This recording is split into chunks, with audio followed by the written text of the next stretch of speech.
Hi, my name is Melissa, and this is my baby, Lydia.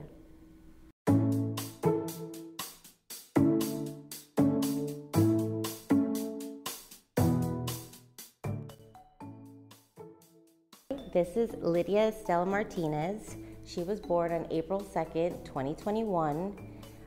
She weighed 5 pounds, 9 ounces when she was born. And yeah, her personality is very bubbly. She came in here ready to rule my world, which she's doing, and we're very happy that she's here. My labor and delivery, oof. I was scheduled to go to my regular checkup for an anatomy scan. It was on the 1st of April. So I went to my doctor's visit and they did her anatomy scan. They said, okay, Melissa, everything looks good, except for we realized that your baby hasn't put on any additional weight since the last time you were here. So there was fear. The doctor had fear that she could have something wrong with the placenta, and since she was, at that time I was about 38 weeks pregnant, they said, well, Melissa, I think it's time for a birthday. I had no idea what they meant. I'm still not in the mindset of we're gonna have a baby anytime soon. And they said, they said, today's the day, we're going to induce you. Let's roll you over to the hospital. And that was my start of the realization that she was coming into the world in a couple of hours. I was in shock. I was in utter, complete shock the whole entire time.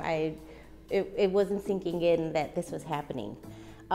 They did induce me, and it was about 12-hour labor.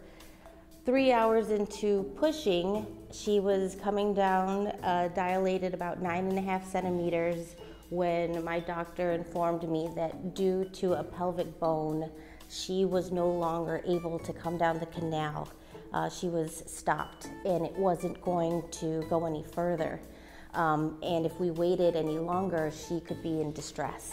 So that's when their decision came down that we needed to do a C-section. And I was very scared. It wasn't something that I had planned. Of course, none of this ends up going as planned, but I felt rest assured that I was in good hands.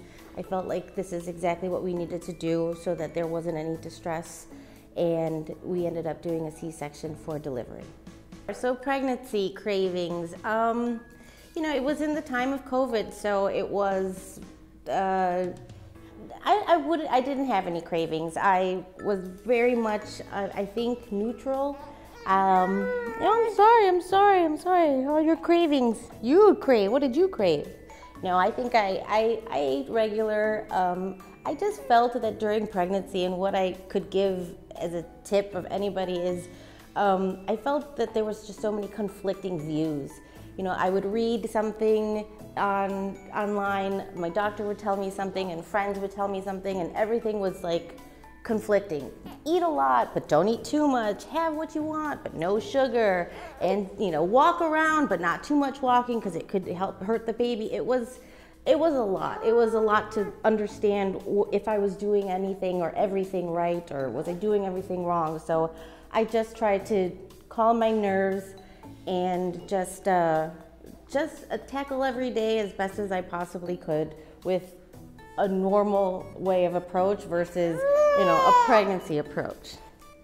Being pregnant during COVID, it was hard. It was lonely. You know, I wish that I had, you know, some of the friends to be able to come over and talk with me and, you know, have that kind of one-on-one.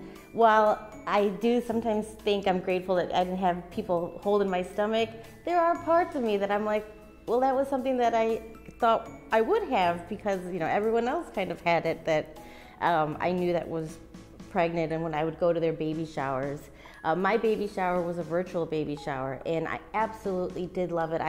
My sister planned it to the T, organized it so well, felt like everybody was very inclusive, and, you know, as hard as it was to get 40-some people online on a Zoom call, it was great. She did it, and it felt very loving. Even though we were so far, it felt very loving, and I still felt connected to everybody. So it was perfect for me and during that time what we could actually celebrate. So my support system during COVID has been my partner for the last 8 years. Strong relationship that I didn't think could get any stronger until we went through a pregnancy during the pandemic, got even closer, and then had a baby. So I think it's very telling. And because I had a C-section, I mean, I couldn't have done it without him. I couldn't have done it without my family. The support that you need coming out of surgery, to being able to do what you need to do for the baby, and then also just being able to do what you need for yourself, it's super hard. So I applaud him for doing double duty, especially during the first 2 weeks. And then, yes, my parents and my sister flew in, and it was fantastic because I needed that support, I needed that help, and they were there for me the whole entire time. Phone calls, even flowers that I would get, it just made me feel that, again, much more connected and that I wasn't alone, and I really appreciated it. Support system is super crucial. I mean, I think that you having a really strong, supportive people around you during this time is going to give you just the best positive outcome. You start seeing things or you start feeling like you can't do anything anymore, or you start feeling like you're questioning yourself, and your support system is there to really encourage you, to help you, to maybe give you 10 minutes of hands-free so that someone else can hold her and feed her and soothe her, which is really helpful to you so that you can readjust, ground yourself, do a little maintenance and self-care for yourself so that you can just be that much more of a better mom, a better partner, a better human being in the world. It just makes everything that much easier, again, so that you don't have to go down a spiral of depression or angst. I think that women really out there do find that support, and when you do, you cherish it because you recognize how strong you value those relationships and that bond. I definitely tried my best to be as supportive as possible and be 2 places at once while she was recovering as well as the baby. And there wasn't much help around during the pandemic, so it felt like it was heavy to just manage both ways, but I tried my best. You did it. Yeah. Status of the relationship. Oh! We've been together for 8 years. We're not married, we live together, and we feel pretty great about it in terms of our commitment to one another. We decided that we wanted to have a baby, we planned for it, and she's here in our lives, and it's great. I'd say that it's brought us closer because we realize that we can do anything together if we, as a partner, as a team. It's really difficult. I don't necessarily say that it made us love each other more because we have a baby. Of course I love him, but it just, to me, solidified that this is the right person that I'm supposed to be with, to be able to have not only love, but support and guidance and a partner for forever. And I think that's what makes it strong. The baby is just I think an example, or she shows our love for one another through her, and then through working as parents towards her, just that much more love. It was definitely stronger. Just this beginning of the relationship, we had so many laughs and good times and everything, and during the pandemic, we just strengthened that relationship. Just being around each other more often during work, remotely and whatnot. So yeah, once Melissa gotten pregnant and was pregnant, I definitely had to pay more attention to her needs as well. And after pregnancy and Lydia came, that just strengthened my belief that I can actually help out and be there for both of them. I've been a working career woman for 14 years plus, working in New York City in advertising, very demanding. I was actually laid off 3 months into my pregnancy, so it was scary. It was I appreciated the time for me, I guess, during that time, but it was scary in terms of, okay, financially, how are we going to make it, and is the market going to pick back up, and is someone going to hire a pregnant woman or a new mom? I did have those concerns. Luckily, I found a great company. I was in my 3rd trimester.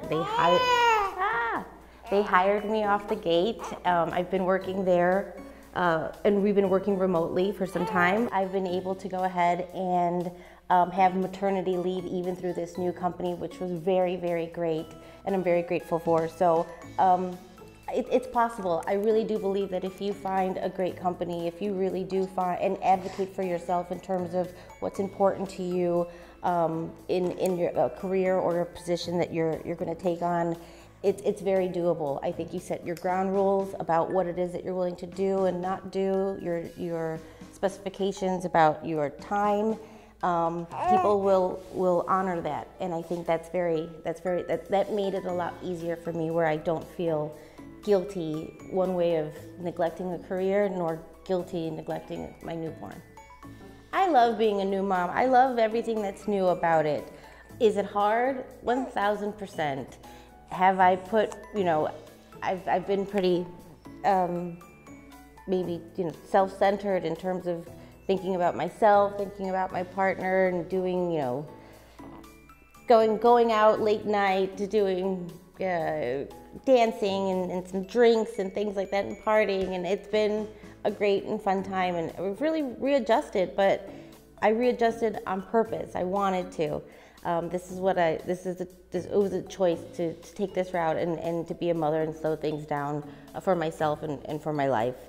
In terms of self-care, again, hard. I had because of the C-section and the surgery. I haven't really felt like I'm in my body. My body is very much foreign to me. I'm trying to get it readjusted. There's aches and pains that I'm new to, and maybe it makes me feel a little bit old, like I've tortured my body a little bit doing this.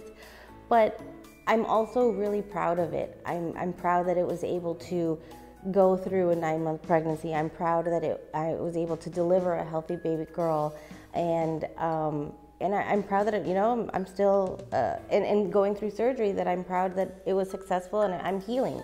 So I'm respecting the time that it's taking me to recoup, and I'm appreciative of every stretch mark, every extra pound that I gained in terms of what it's given me so far. And I know that with diligence and work I can get back to where I need to be, but my priority right now is mental health and family health, and then we'll do a little bit more self-care in terms of where I need to be after a little bit more time from recovering from surgery. Pieces of advice is so hard to give to other pregnant women because, again, there were a lot of times that I felt like any advice that I got, it was always the reverse. I'll tell you that I was also diagnosed with gestational diabetes at some point in the pregnancy, where it threw me for a loop. I didn't even know that was possible. I didn't even know how or why. And then I also felt a little misled, because people would say, oh, when you're pregnant, you can eat twice as much and indulge in all your cravings. And I won't say that I didn't do that. I definitely had myself, some indulgences here and there, only then to feel like I did something wrong to get diagnosed with gestational diabetes, which I then felt pretty guilty about. So my point is that take everything in strides. Take every advice that anyone gives you, or any advice that you read online, with a grain of salt, because every pregnancy is different and everyone will tell you one thing and it could totally be the opposite for you, and that's super normal and that's super common. So trust your own judgment and you'll be super fine. I'm Melissa, and this is my baby Lydia. Hi.